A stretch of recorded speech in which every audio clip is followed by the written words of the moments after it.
Nik Airball Arcot was relatively unknown just a few years ago. But in the past couple years, he has built quite a reputation of being a trash-talking villain who has no issues, stirring up drama on live stream poker feeds. I can't wait to Wow. My chips, motherfucker! Wow. Oh boy. So, who is Nik Airball? And how did he so quickly become one of the most hated players in the poker community? And I'm gonna try to break him down mentally, emotionally, every way. Stick around while we uncover who he is and what he does that makes him so despised. Not a whole lot is known about Nik Airball before he took the poker streaming community by storm. When searching for information on the web, there are mixed accounts. One source says he was born in Mumbai, India. Another says he is American and was born in Oregon. One thing is clear, and that is that he has a lot of money. When asked if he was born rich, married rich, or made himself rich, he said, "Well, I'm two of those," and went on to say he was born rich and his wife's parents are extremely rich. But he has also done well for himself in his career and is rumored to have millions of dollars to back up his poker antics. Apparently, he works in finance as an investment banker and has made a good bit of money. He is currently listed on the Cal Capital Markets website as a working in aerospace and defense investment banking. So it appears that he comes from money, married into money, and has also made a lot of money.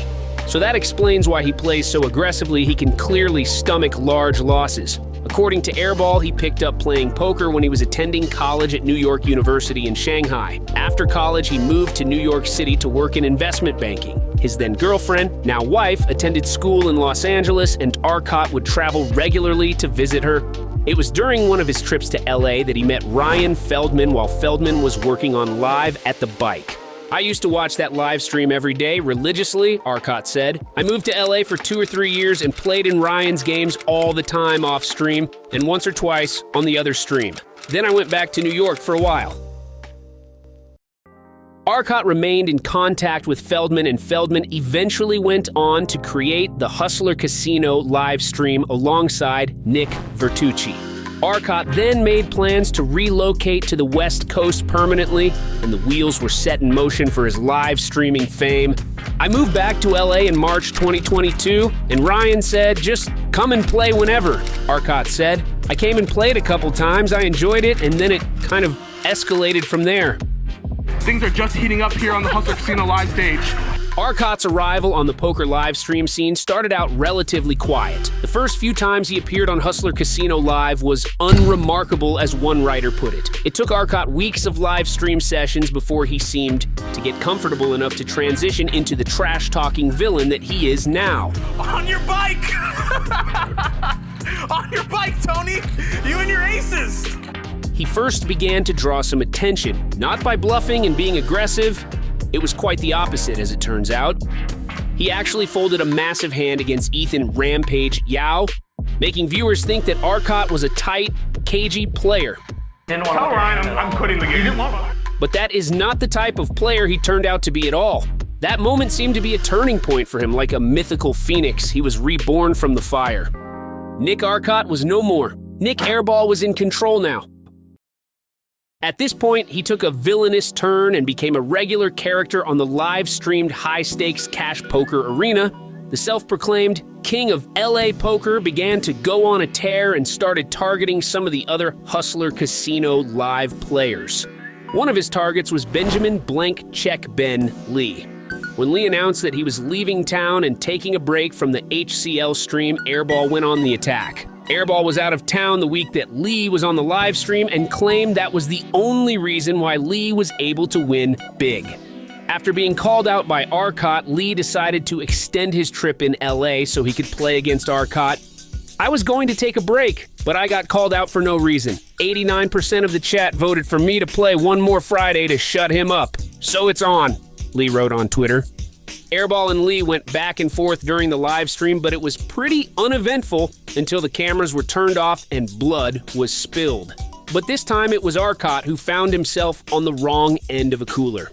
"I think the attention is both fun and annoying," Arcot said in an interview. "Sometimes I wish it wasn't a thing, but that being said, yeah, I find that I get a kick out of being the villain."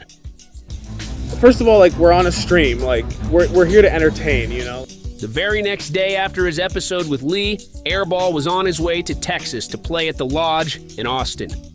But before he even sat at the table, he felt the need to call out Lodge co-owner Doug Polk. "Haha, see everyone in Texas tomorrow. I'm coming for you," he wrote. But once Airball was in Texas, it wasn't Doug Polk who took the brunt of his assault, it was Dan Jungleman Cates. The exchanges between the two didn't come across as pre-planned and definitely seemed to be organic. At one point, Arcot 3-bet, bluffed on the river, and got Cates to fold a set of aces. After showing his bluff, Arcot says to Cates, You're my bitch. Later on in the evening, the two are heads up once again with Arcot this time donning a cowboy hat, which seems like a clear jab at Cates, who was the only other person at the table wearing one. The ace of diamonds on the turn gives Arcot his flush and also gives Dan a pair of aces. The queen on the river gives Dan 2 pair and he snap calls Arcot's $75K bet, instantly regretting his decision once he sees Arcot's ace high flush. Arcot, of course, begins his antics as usual, and Dan was having none of it. He reaches out and pushes over Arcot's entire stack of chips, sending them sprawling across the table in a clear act of frustration. "I'm just having a good time. I get a kick out of everyone getting all worked up about things that I think are irrelevant," Arcot once said. "I just think it's all entertaining. To me, poker is a game. Even if people are playing for a living, it's still a game. I want to have fun when I play this game, and so I'm going to make it fun for me. If you can't handle that, to me, that's your problem, not mine." This is just a tiny bit of the drama that is Nik Airball Arcot. Keep in mind, this all happened over 2 days of live streams and is just the tip of the iceberg. Airball has clearly become comfortable playing the villain and does not seem to be slowing down anytime soon. Pay me, I deserve it. As of May 2024, Airball is listed on Tracking Poker as #1 in the leaderboard stats for the HCL stream, winning more than $550,000 over the course of 13 sessions this year. But this is coming off of a very tough end to 2023. In September of 2023, Airball revealed in an interview with Nick Vertucci that he was down around $8 million in his downswing at the time. But it is not the money that bothers him the most, it is the emotional aspect of losing. The $1 million loss to Matt Berkey was one of those low points, and Airball confirmed with Nick Vertucci that the loss hurt emotionally, although he felt he played well.